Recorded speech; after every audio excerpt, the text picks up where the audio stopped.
ಓಂ ಶಾಂತಿ. ಇಂದಿನ ದಿನಾಂಕ 7/8/2025. ಪ್ರಾರ್ಥ ಮುರುಳಿ ಬಾಪ್ ದಾದ ಮಧುಬನ. ಮಧುರ ಮಕ್ಕಳೇ, ಅವಿನಾಶಿ ಜ್ಞಾನ ರತ್ನ ಧಾರಣೆ ಮಾಡಿ ತಾವೀಗ ವಿಕಾರಿಗಳಿಂದ ಸಾಹುಕಾರರಾಗಬೇಕಾಗಿದೆ. ನೀವಾತ್ಮಗಳು ರೂಪ ಬಸಂತರಾಗಿದ್ದೀರಿ. ಪ್ರಶ್ನೆ: ಯಾವ ಶುಭ ಭಾವನೆಯನ್ನಿಟ್ಟು ಪುರುಷಾರ್ಥದಲ್ಲಿ ಸದಾ ತತ್ಪರರಾಗಿರಬೇಕಾಗಿದೆ? ಉತ್ತರ: ಸದಾ ಇದೇ ಶುಭ ಭಾವನೆಯನ್ನಿಟ್ಟುಕೊಳ್ಳಿ. ನಾವಾತ್ಮರು ಸತೋ ಪ್ರಧಾನರಾಗಿದ್ದೆವು. ನಾವೇ ತಂದೆಯಿಂದ ಶಕ್ತಿಯ ಆಸ್ತಿಯನ್ನು ತೆಗೆದುಕೊಂಡಿದ್ದೆವು. ಈಗ ಪುನಃ ತೆಗೆದುಕೊಳ್ಳುತ್ತಿದ್ದೇವೆ. ಇದೇ ಶುಭ ಭಾವನೆಯಿಂದ ಪುರುಷಾರ್ಥ ಮಾಡಿ ಸತೋ ಪ್ರಧಾನರಾಗಬೇಕಾಗಿದೆ. ಎಲ್ಲರೂ ಸತೋ ಪ್ರಧಾನರಾಗುವರೇ ಎಂದು ಯೋಚಿಸಬಾರದು. ನೆನಪಿನ ಯಾತ್ರೆಯಲ್ಲಿರುವ ಪುರುಷಾರ್ಥವನ್ನು ಮಾಡುತ್ತಾ ಇರಿ. ಸೇವೆಯಿಂದ ಶಕ್ತಿಯನ್ನು ಪಡೆದುಕೊಳ್ಳಿ. ಗೀತೆ: ಈ ಪಾಪದ ಪ್ರಪಂಚದಿಂದ. ಓಂ ಶಾಂತಿ. ಇದು ವಿದ್ಯೆಯಾಗಿದೆ. ಪ್ರತಿಯೊಂದು ಮಾತನ್ನು ತಿಳಿದುಕೊಳ್ಳಬೇಕಾಗಿದೆ. ಮತ್ತೆ ಯಾವುದೆಲ್ಲ ಸತ್ಸಂಗಗಳಾದಿ ಇದೆಯೋ ಅವು ಭಕ್ತಿ ಮಾರ್ಗದ್ದಾಗಿದೆ. ಭಕ್ತಿಯನ್ನು ಮಾಡುತ್ತಾ ಮಾಡುತ್ತಾ ಬಿಕಾರಿಗಳಾಗಿ ಬಿಟ್ಟಿದ್ದಾರೆ. ಅವರು ಒಂದು ತರಹದ ಬಿಕಾರಿಗಳಾಗಿದ್ದಾರೆ.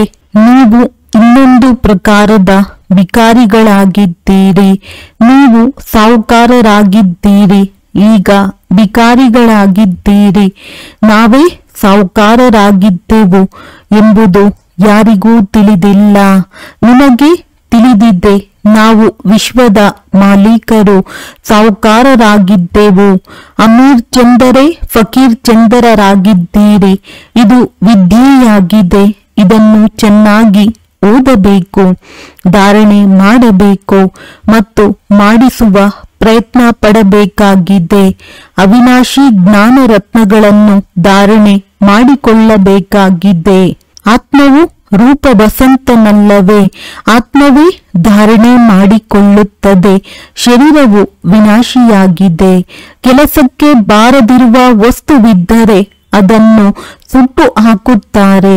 ಶರೀರವನ್ನು ಸಹ ಕೆಲಸಕ್ಕೆ ಬಾರದಾಗಿರುವಾಗ ಬೆಂಕಿಯಲ್ಲಿ ಸುಡುತ್ತಾರೆ.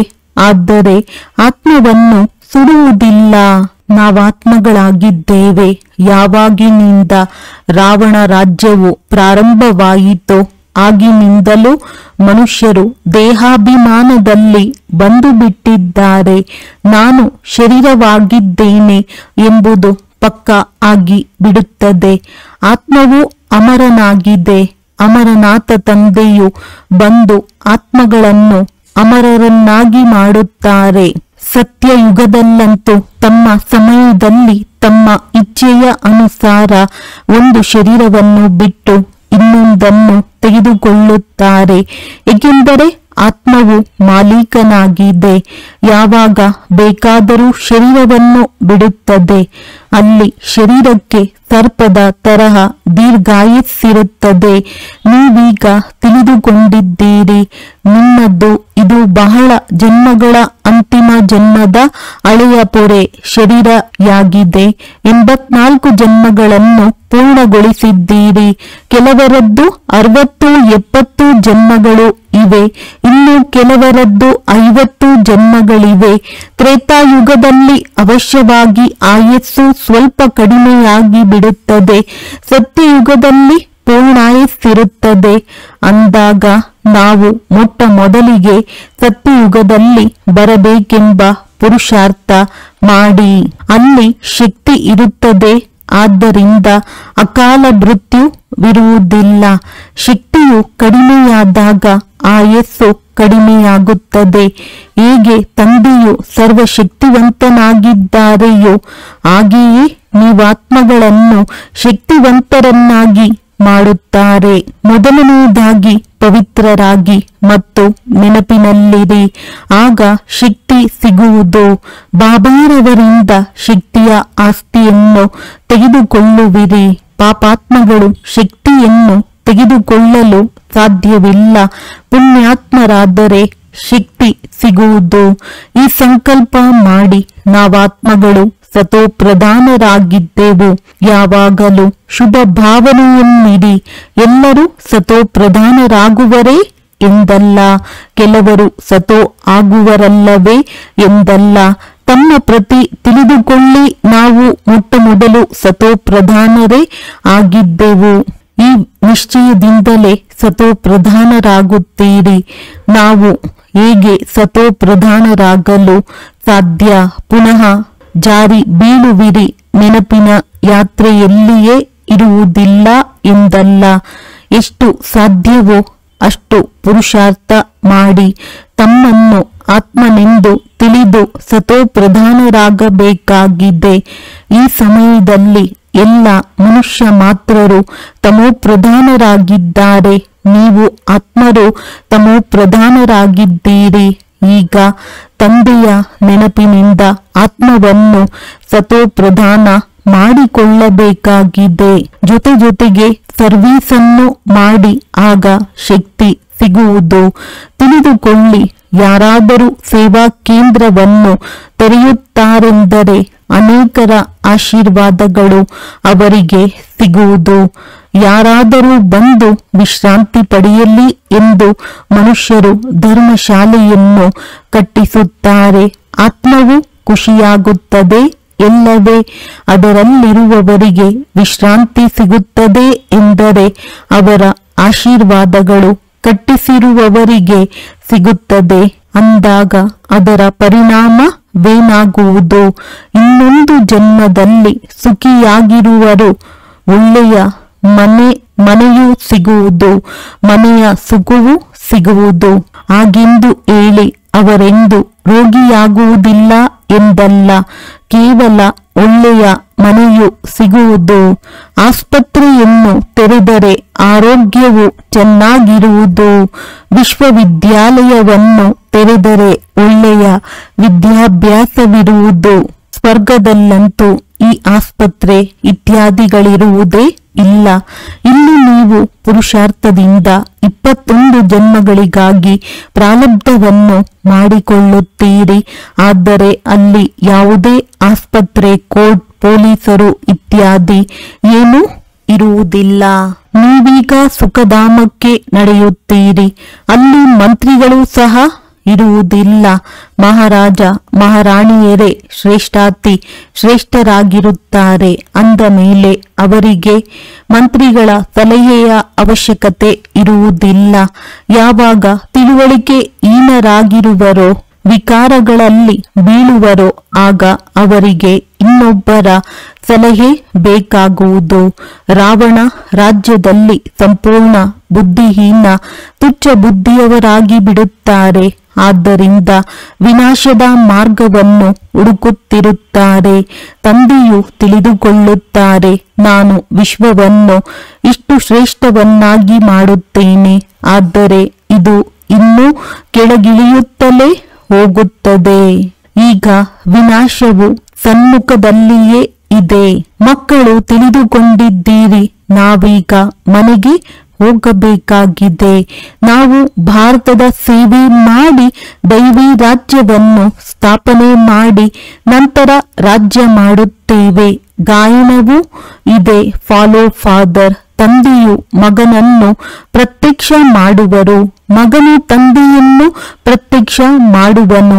ಈ ಸಮಯದಲ್ಲಿ ಶಿವ ತಂದೆಯು ಬ್ರಹ್ಮರವರ ತನುವಿನಲ್ಲಿ ಬಂದು ನಮಗೆ ಓದಿಸುತ್ತಾರೆಂದು ಮಕ್ಕಳಿಗೆ ತಿಳಿದಿದೆ. ತಂದೆಯು ತಿಳಿಸಿಕೊಡುವುದೇ ಹೀಗೆ.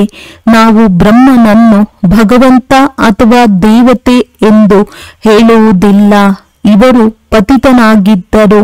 ತಂದೆಯು ಪತಿತ ಶರೀರದಲ್ಲಿ ಪ್ರವೇಶ ಮಾಡಿದ್ದಾರೆ. ವೃಕ್ಷದಲ್ಲಿ ನೋಡಿ, ಮೇಲೆ ನಿಂತಿದ್ದಾರಲ್ಲವೇ, ಪತಿತನಾಗಿದ್ದಾರೆ. ನಂತರ ಕೆಳಗೆ ಪಾವನರಾಗಲು ತಪಸ್ಸು ಮಾಡಿ ನಂತರ ದೇವತೆಯಾಗುತ್ತಾರೆ. ತಪಸ್ಸು ಮಾಡುವವರು ಬ್ರಾಹ್ಮಣರಾಗಿದ್ದಾರೆ. ನೀವು ಬ್ರಹ್ಮ ಕುಮಾರ ಕುಮಾರಿಯರೆಲ್ಲರೂ ರಾಜಯೋಗವನ್ನು ಕಲಿಯುತ್ತಿದ್ದೀರಿ.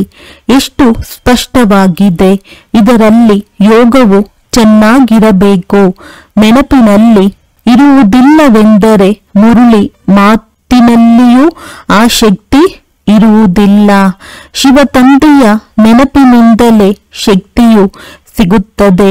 ನೆನಪಿನಿಂದಲೇ ಸತೋಪ್ರಧಾನರಾಗುತ್ತೀರಿ. ಇಲ್ಲವಾದರೆ ಶಿಕ್ಷೆಗಳನ್ನನುಭವಿಸಿ ಕಡಿಮೆ ಪದವಿಯನ್ನು ಪಡೆಯುತ್ತೀರಿ. ಮೂಲ ಮಾತು ನೆನಪಿನದ್ದಾಗಿದೆ. ಇದಕ್ಕೆ ಭಾರತದ ಪ್ರಾಚೀನ ಯೋಗವೆಂದು ಹೇಳಲಾಗುತ್ತದೆ. ಜ್ಞಾನದ ಬಗ್ಗೆ ಯಾರಿಗೂ ತಿಳಿದಿಲ್ಲ. ಇಂದಿನ ಋಷಿ ಮುನಿಗಳೂ ಸಹ ನಾವು ರಚಯಿತ ಮತ್ತು ರಚನೆಯ ಆದಿ ಮಧ್ಯ ಅಂತ್ಯವನ್ನು ತಿಳಿದುಕೊಂಡಿಲ್ಲವೆಂದು ಹೇಳುತ್ತಿದ್ದರು. ನೀವು ಸಹ ಮೊದಲು ಏನನ್ನೂ ತಿಳಿದುಕೊಂಡಿರಲಿಲ್ಲ. ಈ ಪಂಚವಿಕಾರಗಳು ನಿಮ್ಮನ್ನು ಸಂಪೂರ್ಣ ಕನಿಷ್ಠರನ್ನಾಗಿ ಮಾಡಿವೆ. ಈಗ ಈ ಹಳೆಯ ಪ್ರಪಂಚವು ಸುಟ್ಟು ಸಮಾಪ್ತಿಯಾಗುವುದಿದೆ. ಏನೂ ಉಳಿಯುವುದಿಲ್ಲ. ನೀವೆಲ್ಲರೂ ನಂಬರ್ ವಾರ್ ಪುರುಷಾರ್ಥದನುಸಾರ ತನು ಮನ ಧನದಿಂದ ಭಾರತವನ್ನು ಸ್ವರ್ಗವನ್ನಾಗಿ ಮಾಡುವ ಸೇವೆ ಮಾಡುತ್ತೀರಿ.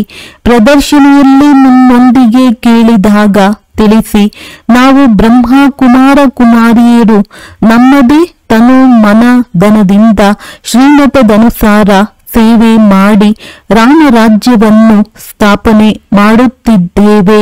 ಶ್ರೀಮತದಂತೆ ನಾವು ರಾಮರಾಜ್ಯವನ್ನು ಸ್ಥಾಪನೆ ಮಾಡುತ್ತೇವೆ ಎಂಬ ಮಾತನ್ನು ಗಾಂಧೀಜಿಯಂತೂ ಹೇಳುತ್ತಿರಲಿಲ್ಲ. ಇಲ್ಲಿ ಶ್ರೀ ಶ್ರೀ 108 ತಂದೆಯು ಕುಳಿತಿದ್ದಾರೆ. 108ರ ಮಾಲೆಯನ್ನು ಮಾಡುತ್ತಾರೆ. ಮಾಲೆಯು ದೊಡ್ಡದಾಗುತ್ತದೆ. ಅದರಲ್ಲಿ 108ರ ಮಣಿಗಳು ಒಳ್ಳೆಯ ಪರಿಶ್ರಮ ಪಡುತ್ತಾರೆ. ನಂಬರ್ ವಾರಂತೂ ಅನೇಕರಿದ್ದಾರೆ, ಒಳ್ಳೆಯ ಪರಿಶ್ರಮ ಪಡುತ್ತಾರೆ. ರುದ್ರ ಯಜ್ಞವನ್ನು ಮಾಡಿದಾಗ ಸಾಲಿಗ್ರಾಮಗಳ ಪೂಜೆಯು ನಡೆಯುತ್ತದೆ. ಅವಶ್ಯವಾಗಿ ಅಂತಹ ಸೇವೆ ಮಾಡಿದ್ದಾರೆ. ಆದ ಕಾರಣವೇ ಪೂಜೆಯು ನಡೆಯುತ್ತದೆ. ನೀವು ಬ್ರಾಹ್ಮಣರು ಆತ್ಮಿಕ ಸೇವಾಧಾರಿಗಳಾಗಿದ್ದೀರಿ. ಎಲ್ಲ ಆತ್ಮಗಳನ್ನು ಜಾಗೃತಗೊಳಿಸುವವರಾಗಿದ್ದೀರಿ. ನಾನು ಆತ್ಮನಾಗಿದ್ದೇನೆ ಎಂಬುದನ್ನು ಮರೆತಾಗಲೇ ದೇಹಾಭಿಮಾನವು ಬಂದು ಬಿಡುತ್ತದೆ. ನಾನು ಇಂಥವನಾಗಿದ್ದೇನೆಂದು ತಿಳಿಯುತ್ತಾರೆ. ನಾನು ಆತ್ಮನಾಗಿದ್ದೇನೆ, ಈ ಹೆಸರು ಶರೀರದ್ದಾಗಿದೆ ಎಂದು ಯಾರಿಗೂ ತಿಳಿದಿಲ್ಲ. ನಾವಾತ್ಮಗಳು ಎಲ್ಲಿಂದ ಬರುತ್ತೇವೆ ಎಂದು ಯಾರಿಗೂ ವಿಚಾರವೇ ಇಲ್ಲ. ಪಾತ್ರವನ್ನಭಿನಯಿಸುತ್ತಾ ಶರೀರದ ಬಾಣವು ಪಕ್ಕ ಆಗಿಬಿಟ್ಟಿದೆ. ತಂದೆಯು ತಿಳಿಸುತ್ತಾರೆ, ಮಕ್ಕಳೇ, ಈಗ ಹುಡುಗಾಟಿಕೆಯನ್ನು ಬಿಡಿ. ಮಾಯೆಯು ಬಹಳ ಶಕ್ತಿಶಾಲಿಯಾಗಿದೆ. ನೀವು ಯುದ್ಧದ ಮೈದಾನದಲ್ಲಿದ್ದೀರಿ. ಆದ್ದರಿಂದ ಆತ್ಮ ಅಭಿಮಾನಿಗಳಾಗಿ, ಇದು ಆತ್ಮಗಳು ಮತ್ತು ಪರಮಾತ್ಮನ ಮೇಳವಾಗಿದೆ. ಆತ್ಮಗಳು ಮತ್ತು ಪರಮಾತ್ಮನು ಬಹಳ ಕಾಲ ಅಗಲಿದ್ದರೆಂಬ ಗಾಯನವಿದೆ. ಆದರೆ ಇದರ ಅರ್ಥವು ಅವರಿಗೆ ತಿಳಿದಿಲ್ಲ. ನೀವೀಗ ತಿಳಿದುಕೊಂಡಿದ್ದೀರಿ. ನಾವಾತ್ಮಗಳು ತಂದೆಯ ಜೊತೆ ಇರುವವರಾಗಿದ್ದೇವೆ. ಅದು ಆತ್ಮಗಳ ಮನೆಯಾಗಿದೆಯಲ್ಲವೇ? ತಂದೆಯು ಅಲ್ಲಿ ದ್ದಾರೆ. ಪರಮಧಾಮ ಅದರ ಹೆಸರಾಗಿದೆ ಶಿವ. ಶಿವ ಜಯಂತಿಯ ಗಾಯನವೂ ಇದೆ.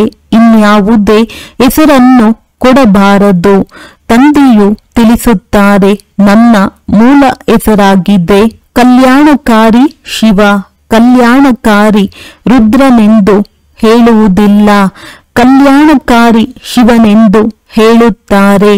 ಕಾಶಿಯಲ್ಲಿಯೂ ಶಿವನ ಮಂದಿರವಿದೆ ಎಲ್ಲವೇ? ಅಲ್ಲಿಗೆ ಹೋಗಿ ಸಾಧುಗಳು ಮಂತ್ರವನ್ನು ಪಠಿಸುತ್ತಾರೆ. ಶಿವಕಾಶಿ ವಿಶ್ವನಾಥ ಗಂಗಾ ಎಂದು ಹೇಳುತ್ತಾರೆ. ತಂದೆಯು ತಿಳಿಸುತ್ತಾರೆ, ಯಾವ ಶಿವನನ್ನು ಕಾಶಿಯ ಮಂದಿರದಲ್ಲಿ ಕುಳ್ಳರಿಸಿದ್ದಾರೆಯೋ ಅವರಿಗೆ ವಿಶ್ವನಾಥನೆಂದು ಹೇಳುತ್ತಾರೆ. ವಾಸ್ತವದಲ್ಲಿ ನಾನಂತೂ ವಿಶ್ವದ ನಾಥನಲ್ಲ. ನೀವೇ ವಿಶ್ವಕ್ಕೆ ನಾಥರಾಗುತ್ತೀರಿ. ಒಡೆಯ ನಾನಾಗುವುದೇ ಇಲ್ಲ. ಬ್ರಹ್ಮ ತತ್ವಕ್ಕೂ ಸಹ ನೀವೇ ಒಡೆಯರಾಗುತ್ತೀರಿ. ಅದು ನಿಮ್ಮ ಮನೆಯಾಗಿದೆ. ಸತ್ಯಯುಗ ರಾಜಧಾನಿಯಲ್ಲ. ನನ್ನ ಮನೆಯಂತೂ ಬ್ರಹ್ಮ ತತ್ವವಾಗಿದೆ. ನಾನು ಸ್ವರ್ಗದಲ್ಲಿ ಬರುವುದಿಲ್ಲ ಅಥವಾ ಒಡೆಯನೂ ಆಗುವುದಿಲ್ಲ. ನನಗೆ ಶಿವ ತಂದೆ ಎಂದೇ ಹೇಳುತ್ತೀರಿ. ಪತಿತರನ್ನು ಪಾವನ ಮಾಡುವುದೇ ನನ್ನ ಪಾತ್ರವಾಗಿದೆ. ಕೊಳಕಾದ ಬಟ್ಟೆಯನ್ನು ಒಗೆದರೆಂದು ಸಿಕ್ಕರೂ ಸಹ ಹೇಳುತ್ತಾರೆ, ಆದರೆ ಅರ್ಥವನ್ನು ತಿಳಿದುಕೊಂಡಿಲ್ಲ. ಏಕ್ ಓಂಕಾರ್ ಎಂದು ಮಹಿಮೆ ಮಾಡುತ್ತಾರೆ. ಅಯೋನಿಜ ಎಂದರೆ ಜನನ ಮರಣ ರಹಿತ. ನಾನಂತೂ 84 ಜನ್ಮಗಳನ್ನು ತೆಗೆದುಕೊಳ್ಳುವುದಿಲ್ಲ. ಇವರಲ್ಲಿ ಬ್ರಹ್ಮ ಪ್ರವೇಶ ಮಾಡುತ್ತೇನೆ. ಮನುಷ್ಯರು 84 ಜನ್ಮಗಳನ್ನು ತೆಗೆದುಕೊಳ್ಳುತ್ತಾರೆ. ತಂದೆಯು ನನ್ನ ಜೊತೆ ಒಟ್ಟಿಗೆ ಕುಳಿತಿದ್ದಾರೆಂದು ಇವರ ಆತ್ಮಕ್ಕೆ ತಿಳಿದಿದೆ. ಆದರೂ ಸಹ ನೆನಪು ಮತ್ತೆ ಮತ್ತೆ ಮರೆತು ಹೋಗುತ್ತದೆ. ಈ ದಾದಾರವರ ಆತ್ಮವು ಹೇಳುತ್ತದೆ, ನಾನು ಬಹಳ ಪರಿಶ್ರಮ ಪಡಬೇಕಾಗುತ್ತದೆ. ತಂದೆಯು ನನ್ನ ಜೊತೆ ಕುಳಿತಿದ್ದಾರೆ, ಆದ್ದರಿಂದ ಚೆನ್ನಾಗಿರುತ್ತದೆ ಎಂದಲ್ಲ. ತಂದೆಯು ನನ್ನ ಜೊತೆ ಇದ್ದಾರೆ, ನನ್ನ ಬಳಿ ಇದ್ದಾರೆ ಎಂಬುದನ್ನು ತಿಳಿದುಕೊಂಡಿದ್ದೇನೆ. ಈ ಶರೀರಕ್ಕೆ ಅವರು ಮಾಲೀಕರಿದ್ದಂತೆ. ಆದರೂ ಸಹ ತಂದೆಯ ನೆನಪನ್ನು ಮರೆತು ಬಿಡುತ್ತೇನೆ. ತಂದೆಗೆ ಈ ಮನೆಯನ್ನು ಶರೀರ ಇರುವುದಕ್ಕೆ ಕೊಟ್ಟಿದ್ದೇನೆ, ಆದರೆ ನಾನು ಒಂದು ಮೂಲೆಯಲ್ಲಿ ಕುಳಿತಿದ್ದೇನೆ. ತಂದೆಯು ದೊಡ್ಡ ವ್ಯಕ್ತಿಯಾದರಲ್ಲವೇ ವಿಚಾರ ಮಾಡುತ್ತೇನೆ. ಮಾಲೀಕನು ನನ್ನ ಪಕ್ಕದಲ್ಲಿಯೇ ಕುಳಿತಿದ್ದಾರೆ. ಇದು ಅವರ ರಥವಾಗಿದೆ. ಅವರು ಇದರ ಸಂಭಾಲನೆ ಮಾಡುತ್ತಾರೆ. ಶಿವ ತಂದೆಯು ನನಗೆ ತಿಳಿಸುತ್ತಾರೆ, ನಾನು ಅವರ ರಥವಾಗಿದ್ದೇನೆ ಅಂದ ಮೇಲೆ ಏನಾದರೂ ನನಗೆ ಉಪಚಾರ ಮಾಡುತ್ತಾರೆ. ಈ ಖುಷಿಯಲ್ಲಿ ತಿನ್ನುತ್ತೇನೆ, ಆದರೆ 2-3 ನಿಮಿಷಗಳ ನಂತರ ಮರೆತು ಹೋಗುತ್ತೇನೆ. ಆಗ ತಿಳಿಯುತ್ತೇನೆ, ಮಕ್ಕಳಿಗೆ ಇನ್ನೆಷ್ಟು ಪರಿಶ್ರಮವಾಗುವುದು. ಆದ್ದರಿಂದ ತಂದೆಯು ತಿಳಿಸುತ್ತಿರುತ್ತಾರೆ, ಸಾಧ್ಯವಾದಷ್ಟು ತಂದೆಯನ್ನು ನೆನಪು ಮಾಡಿ. ಇದರಲ್ಲಿ ಬಹಳ ಲಾಭವಿದೆ. ಇಲ್ಲಂತೂ ಚಿಕ್ಕ ಮಾತಿಗೆ ಬೇಸರವಾಗಿ ವಿದ್ಯಾಭ್ಯಾಸವನ್ನು ಬಿಟ್ಟು ಬಿಡುತ್ತಾರೆ. ಬಾಬಾ ಬಾಬಾ ಎಂದು ಹೇಳಿ ಮತ್ತೆ ವಿಚ್ಛೇದನ ಕೊಟ್ಟು ಬಿಡುತ್ತಾರೆ. ತಂದೆಯನ್ನು ತನ್ನವರನ್ನಾಗಿ ಮಾಡಿಕೊಳ್ಳುತ್ತಾರೆ. ಜ್ಞಾನವನ್ನು ಕೇಳುತ್ತಾರೆ, ಹೇಳುತ್ತಾರೆ. ದಿವ್ಯ ದೃಷ್ಟಿಯಿಂದ ಸ್ವರ್ಗವನ್ನು ನೋಡುತ್ತಾರೆ. ರಾಸ್ ಮಾಡುತ್ತಾರೆ. ಅಹೋ ಮಾಯೆ, ನನಗೆ ವಿಚ್ಛೇದನವನ್ನು ಕೊಟ್ಟು ಓಡಿ ಹೋಗುತ್ತಾರೆ. ಯಾವ ತಂದೆಯು ವಿಶ್ವದ ಮಾಲೀಕರನ್ನಾಗಿ ಮಾಡುತ್ತಾರೆಯೋ ಅವರಿಗೆ ವಿಚ್ಛೇದನವನ್ನು ಕೊಟ್ಟು ಬಿಡುತ್ತಾರೆ. ಒಳ್ಳೊಳ್ಳೆಯ ಮಕ್ಕಳೂ ಸಹ ವಿಚ್ಛೇದನವನ್ನು ಕೊಟ್ಟು ಬಿಡುತ್ತಾರೆ. ಈಗ ನಿಮಗೆ ಮಾರ್ಗವನ್ನು ತಿಳಿಸಲಾಗುತ್ತದೆ. ಸ್ಥೂಲವಾಗಿ ಕೈಯನ್ನು ಹಿಡಿದುಕೊಂಡು ಕರೆದುಕೊಂಡು ಹೋಗುತ್ತಾರೆಂದಲ್ಲ. ಈ ಕಣ್ಣುಗಳಿಂದಂತೂ ನೀವು ಕುರುಡರಲ್ಲ. ನಿಮಗೆ ಜ್ಞಾನದ 3ನೆಯ ನೇತ್ರವೂ ಸಿಗುತ್ತದೆ. ನೀವು ಸೃಷ್ಟಿಯ ಆದಿ ಮಧ್ಯ ಅಂತ್ಯವನ್ನು ತಿಳಿದುಕೊಂಡಿದ್ದೀರಿ. ಈ 84 ಜನ್ಮಗಳ ಚಕ್ರವು ಬುದ್ಧಿಯಲ್ಲಿ ತಿರುಗಬೇಕು. ನಿಮ್ಮ ಹೆಸರಾಗಿದೆ ಸ್ವದರ್ಶನ ಚಕ್ರಧಾರಿ. ಒಬ್ಬ ತಂದೆಯನ್ನೇ ನೆನಪು ಮಾಡಬೇಕಾಗಿದೆ. ಮತ್ಯಾರ ನೆನಪು ಇರಬಾರದು. ಕೊನೆಯಲ್ಲಿ ಇದೇ ಸ್ಥಿತಿ ಇರಲಿ. ಹೇಗೆ ಸ್ತ್ರೀಗೆ ಪುರುಷನೊಂದಿಗೆ ಪ್ರೀತಿ ಇರುತ್ತದೆ, ಅವರದ್ದು ದೈಹಿಕ ಪ್ರೀತಿ. ಇಲ್ಲಿ ನಿಮ್ಮದ್ದು ಆತ್ಮಿಕ ಪ್ರೀತಿಯಾಗಿದೆ. ನೀವು ಹೇಳುತ್ತಾ ಕುಳಿತುಕೊಳ್ಳುತ್ತಾ ಪತಿಯರ ಪತಿ ತಂದೆಯರ ತಂದೆಯನ್ನು ನೆನಪು ಮಾಡಬೇಕಾಗಿದೆ. ಪ್ರಪಂಚದಲ್ಲಿ ಇಂತಹ ಅನೇಕ ಮನೆಗಳಿವೆ ಎಲ್ಲಿ ಸ್ತ್ರೀ ಪುರುಷ ಹಾಗೂ ಪರಿವಾರವು ಪರಸ್ಪರ ಬಹಳ ಪ್ರೀತಿಯಿಂದಿರುತ್ತಾರೆ. ಮನೆಯು ಸ್ವರ್ಗದಂತಿರುತ್ತದೆ. 5-6 ಮಕ್ಕಳು ಒಟ್ಟಿಗೆ ಇರುತ್ತಾರೆ. ಮುಂಜಾನೆ ಬೇಗನೆ ಎದ್ದು ಪೂಜೆಯಲ್ಲಿ ಕುಳಿತುಕೊಳ್ಳುತ್ತಾರೆ. ಮನೆಯಲ್ಲಿ ಯಾವುದೇ ಜಗಳ ಕಲಹವಿಲ್ಲ. ಏಕರಸವಾಗಿರುತ್ತಾರೆ. ಇನ್ನು ಕೆಲವೊಂದು ಕಡೆ ಒಂದೇ ಮನೆಯಲ್ಲಿ ಒಬ್ಬರು ರಾಧಾಸ್ವಾಮಿಯ ಶಿಷ್ಯರಾಗಿದ್ದರೆ ಇನ್ನೊಬ್ಬರು ಧರ್ಮವನ್ನೇ ಮಾಡುವುದಿಲ್ಲ. ಅಂಥವರು ಇರುತ್ತಾರೆ. ಚಿಕ್ಕ ಮಾತಿಗೆ ಬೇಸರವಾಗಿ ಬಿಡುತ್ತಾರೆ. ತಂದೆಯು ತಿಳಿಸುತ್ತಾರೆ, ಈ ಅಂತಿಮ ಜನ್ಮದಲ್ಲಿ ಪೂರ್ಣ ಪುರುಷಾರ್ಥ ಮಾಡಿ ತಮ್ಮ ಹಣವನ್ನು ಸಹ ಸಫಲ ಮಾಡಿ ತಮ್ಮ ಕಲ್ಯಾಣ ಮಾಡಿಕೊಳ್ಳಿ. ಆಗ ಭಾರತದ ಕಲ್ಯಾಣವಾಗುವುದು. ನಾವು ಶ್ರೀಮತದನುಸಾರ ಪುನಃ ನಮ್ಮ ರಾಜಧಾನಿಯನ್ನು ಸ್ಥಾಪನೆ ಮಾಡುತ್ತೀವೆಂದು ನಿಮಗೆ ತಿಳಿದಿದೆ. ನೆನಪಿನ ಯಾತ್ರೆಯಿಂದ ಮತ್ತು ಸೃಷ್ಟಿಯ ಆದಿ ಮಧ್ಯ ಅಂತ್ಯದ ಜ್ಞಾನವನ್ನು ತಿಳಿದುಕೊಳ್ಳುವುದರಿಂದ ನೀವು ಚಕ್ರವರ್ತಿ ರಾಜರಾಗುತ್ತೀರಿ. ನಂತರ ಇಳಿಯುವುದು ಆರಂಭವಾಗುವುದು. ಮತ್ತೆ ಅಂತ್ಯದಲ್ಲಿ ತಂದೆಯ ಬಳಿ ಬಂದು ಬಿಡುತ್ತೀರಿ. ಶ್ರೀಮತದಂತೆ ನಡೆಯುವುದರಿಂದಲೇ ಶ್ರೇಷ್ಠ ಪದವಿಯನ್ನು ಪಡೆಯುತ್ತೀರಿ. ತಂದೆಯು ಗಲ್ಲಿಗೇರಿಸುವುದಿಲ್ಲ. ಮೊಟ್ಟ ಮೊದಲನೆಯದಾಗಿ ತಿಳಿಸುತ್ತಾರೆ, ಮಕ್ಕಳೇ ಪವಿತ್ರರಾಗಿ ಮತ್ತು ನನ್ನನ್ನು ನೆನಪು ಮಾಡಿ. ಸತ್ಯಯುಗದಲ್ಲಿ ಯಾರೂ ಪತಿತರಿರುವುದಿಲ್ಲ. ದೇವಿ ದೇವತೆಗಳು ಸಹ ಕೆಲವರೇ ಇರುತ್ತಾರೆ. ಮತ್ತೆ ನಿಧಾನವಾಗಿ ವೃದ್ಧಿಯಾಗುತ್ತದೆ. ದೇವತೆಗಳದ್ದು ಚಿಕ್ಕ ವೃಕ್ಷವಾಗಿದೆ. ನಂತರ ಎಷ್ಟೊಂದು ವೃದ್ಧಿಯಾಗಿ ಬಿಡುತ್ತದೆ. ಆತ್ಮಗಳೆಲ್ಲರೂ ಬರುತ್ತಿರುತ್ತಾರೆ. ಇದು ಮಾಡಲ್ಪಟ್ಟ ಆಟವಾಗಿದೆ. ಒಳ್ಳೆಯದು. ಮಧುರಾತಿ ಮಧುರ. ಅಗಲಿ ಹೋಗಿ ಮರಳಿ ಸಿಕ್ಕಿರುವ ಮಕ್ಕಳ ಪ್ರತಿ ಮಾತ್ಪಿತಾ ಬಾಪ್ ದಾದಾರವರ ನೆನಪು, ಪ್ರೀತಿ ಹಾಗೂ ಸುಪ್ರಭಾತ. ಆತ್ಮಿಕ ಮಕ್ಕಳಿಗೆ ಆತ್ಮಿಕ ತಂದೆಯ ನಮಸ್ತೆ. ಧಾರಣೆಗಾಗಿ ಮುಖ್ಯ ಸಾರ. ಆತ್ಮಿಕ ಸೇವಾದಾರಿಗಳಾಗಿ ಆತ್ಮಗಳನ್ನು ಜಾಗೃತ ಮಾಡುವ ಸೇವೆ ಮಾಡಬೇಕಾಗಿದೆ. ತನು ಮನ ಧನದಿಂದ ಸೇವೆ ಮಾಡಿ ಶ್ರೀಮತದಂತೆ ರಾಮರಾಜ್ಯದ ಸ್ಥಾಪನೆಗೆ ನಿಮಿತ್ತರಾಗಬೇಕಾಗಿದೆ. ಸ್ವದರ್ಶನ ಚಕ್ರಧಾರಿಗಳಾಗಿ 84 ಜನ್ಮಗಳ ಚಕ್ರವನ್ನು ಬುದ್ಧಿಯಲ್ಲಿ ತಿರುಗಿಸುತ್ತಿರಬೇಕಾಗಿದೆ. ಒಬ್ಬ ತಂದೆಯನ್ನೇ ನೆನಪು ಮಾಡಬೇಕಾಗಿದೆ. ಬೇರೆ ಯಾರನ್ನೂ ನೆನಪು ಮಾಡಬಾರದು ಎಂದು ಯಾವುದೇ ಮಾತಿನಿಂದ ಬೇಸರವಾಗಿ ವಿದ್ಯೆಯನ್ನು ಬಿಟ್ಟು ಬಿಡಬಾರದು. ವರದಾನ: ಸಂಘಟನೆಯಲ್ಲಿರುತ್ತಾ ಲಕ್ಷ್ಯ ಮತ್ತು ಲಕ್ಷಣವನ್ನು ಸಮಾನ ಮಾಡುವಂತಹ ಸದಾ ಶಕ್ತಿಶಾಲಿ ಆತ್ಮಭವ. ಸಂಘಟನೆಯಲ್ಲಿ ಒಬ್ಬರನ್ನೊಬ್ಬರನ್ನು ನೋಡುತ್ತಾ ಉಮಂಗ ಉತ್ಸಾಹವೂ ಬರುತ್ತದೆ.